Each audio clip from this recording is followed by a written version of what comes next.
தனது மீதமுள்ள தண்டனை காலத்தை வீட்டுக் காவலில் அனுபவிக்க அனுமதிக்கும் அரச உத்தரவு ஆணையை அமல்படுத்த அரசாங்கத்தை கட்டாயப்படுத்தும் முயற்சியை முன்னாள் பிரதமர் நஜீப் ரசாக் தொடரலாம் என்று கூட்டரசு நீதிமன்றம் தீர்ப்பளித்துள்ளது. முன்னாள் மன்னரின் கூடுதல் உத்தரவு தொடர்பாக நஜீப் உயர்நீதிமன்றத்தில் செய்த நீதித்துறை சீராய்வு மனுவை எதிர்த்து சட்டத்துறை தலைமை அலுவலகம் செய்த மேல்முறையீட்டு வழக்கில் இந்த தீர்ப்பு வழங்கப்பட்டுள்ளது. கடந்த ஜூலை 9ஆம் தேதி வாதங்களை கேட்ட பிறகு கூட்டரசு நீதிமன்ற நீதிபதிகளால் வழங்கப்பட்டுள்ள இந்த தீர்ப்பு நஜீப் உயர்நீதிமன்றத்தில் தனது மனுவை தொடர்வதற்கான வாய்ப்பினை ஏற்படுத்தியுள்ளது. தோட்ட தொழிலாளர்களுக்கு ஆதரவாக இன்று காலை நாடாளுமன்ற வாசலில் போராட்டத்தை மேற்கொண்ட PSM கட்சியினரை காவல்துறையினர் கட்டுப்படுத்தும் போது ஏற்பட்ட தள்ளுமுள்ளுவில் PSM கட்சியின் துணைத் தலைவர் அருட்செல்வன் கீழே விழுந்து காயமுற்றார். இது தொடர்பான காணொளிகள் சமூக வலைதளங்களில் பரவியது. இன்று காலை தோட்ட தொழிலாளர்களுடன் தலைநகரில் இருந்து நாடாளுமன்றத்திற்கு பேரணியை மேற்கொண்ட அருட்செல்வன் தலைமையிலான குழுவினர் நாடாளுமன்றத்தின் வாசலில் அமைதியாக பேரணியை தொடர்ந்தனர். நாடாளுமன்ற வாசலில் அமைதியாக கூடுவதற்கு எல்லா வகையிலும் உரிமை உள்ளது என்பதால் தாங்கள் அமைதியாக பேரணியை மேற்கொண்டதாக அவர்கள் தெரிவித்தனர். இந்நிலையில் காவல்துறையினர் கலைந்து போகும்படி உத்தரவிட்டதாகவும் நாடாளுமன்றத்திற்குள் போராட்டக்காரர்கள் நுழைந்ததால் காவல்துறையினர் அவர்களை அகற்றியதாகவும் தெரிய வந்துள்ளது. தோட்ட முதலாளிகள் தங்கள் தோட்டத்தில் பணியாற்றும் உள்ளூர் தொழிலாளர்களுக்கு நிரந்தர வீடுகளை அமைத்துக் கொடுக்க வேண்டும் என்று பேரா, நெகிரி செம்பிலான், ஸ்லாங்கூர், ஜொகூர், கெடா ஆகிய மாநிலங்களில் இருந்து தோட்ட தொழிலாளர்கள் இந்த பேரணியில் பங்கேற்றனர்.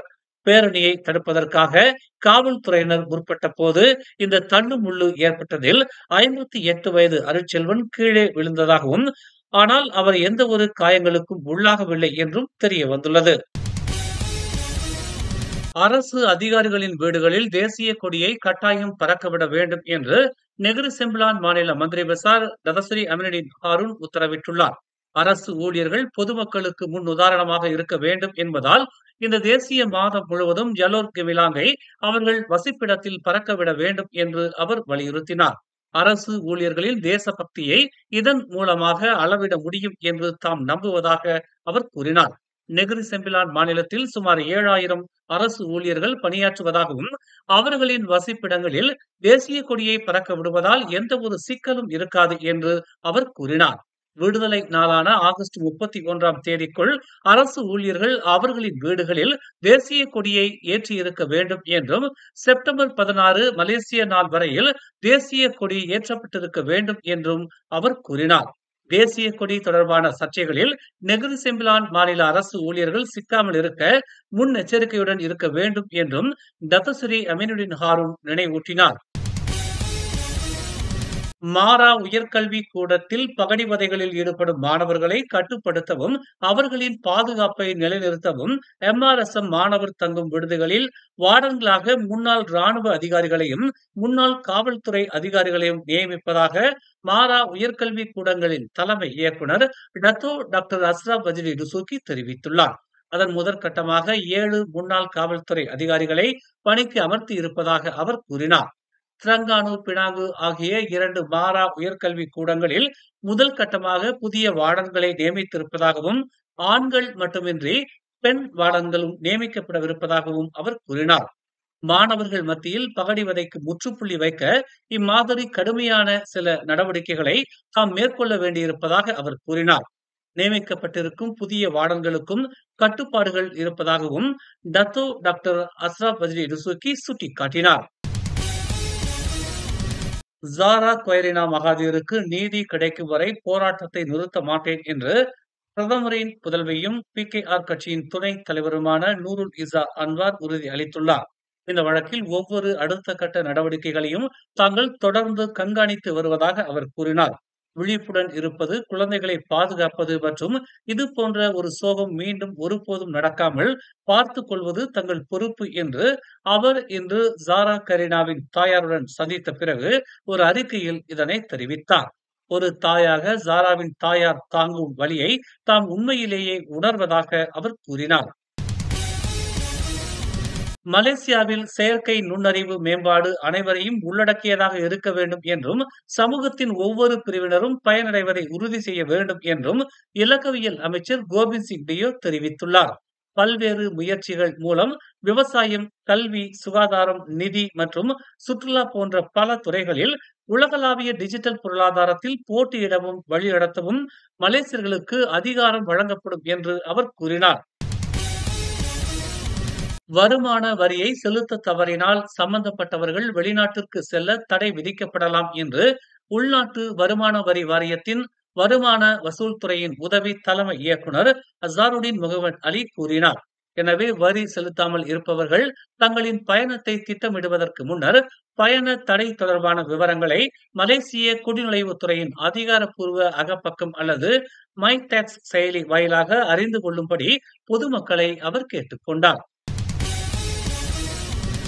2023 ஆண்டு முதல் இவ்வாண்டு மார்ச் மாதம் வரை மொத்தம் 6144 பதின்ம வயது பெண்கள் கர்ப்பமான சம்பவங்கள் பதிவாகி உள்ளதாக மகளிர், குடும்பம் மற்றும் சமூக நல மேம்பாட்டுத்துறை துணை அமைச்சர் நொராயினி அமாட் தெரிவித்துள்ளார். அரசு சுகாதார வசதிகளில் பதிவு செய்யப்பட்ட சம்பவங்கள் குறித்த சுகாதார அமைச்சின் புள்ளி விவரங்களை மேற்கோள் காட்டி 2023 2737 சம்பவங்களும், 2024 2752 சம்பவங்களும், 2025 முதல் காலாண்டில் 655 சம்பவங்களும் பதிவாகி உள்ளதாக அவர் கூறினார்.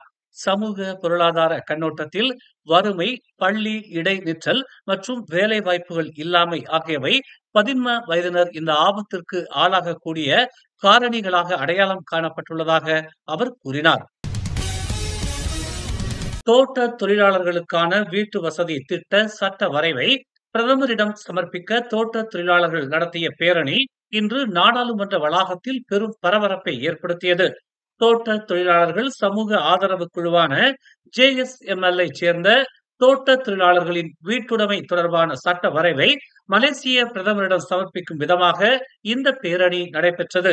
இந்த வரைவு சட்டம் மலேசியா முழுவதும் 100க்கும் மேற்பட்ட தோட்டங்களின் ஒத்துழைப்புடன் JSML தயாரிக்கப்பட்டது என்று தெரிவிக்கப்பட்டுள்ளது.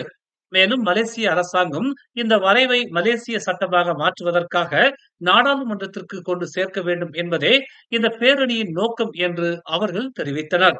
இந்த சட்டத்தை கோரி கிட்டத்தட்ட 1000 தொழிலாளர்கள் கடந்த 2019 ஆண்டு டிசம்பர் மாதம் மலேசிய அரசாங்கத்திற்கு ஒரு மகஜரை நாடாளுமன்ற வளாகத்திற்கு சென்று சமர்ப்பித்ததாகவும், ஆனால் இன்று வரை எந்த பதிலும் அதற்கு இல்லை என்றும் அவர்கள் கூறினர்.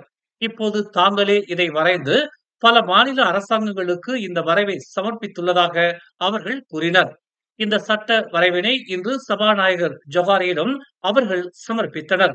மலேசியா முழுவதிலும் இருந்து 100க்கும் மேற்பட்ட எஸ்டேட்டுகளின் பிரதிநிதிகள் இந்த பேரணியில் கலந்து கொண்டனர்.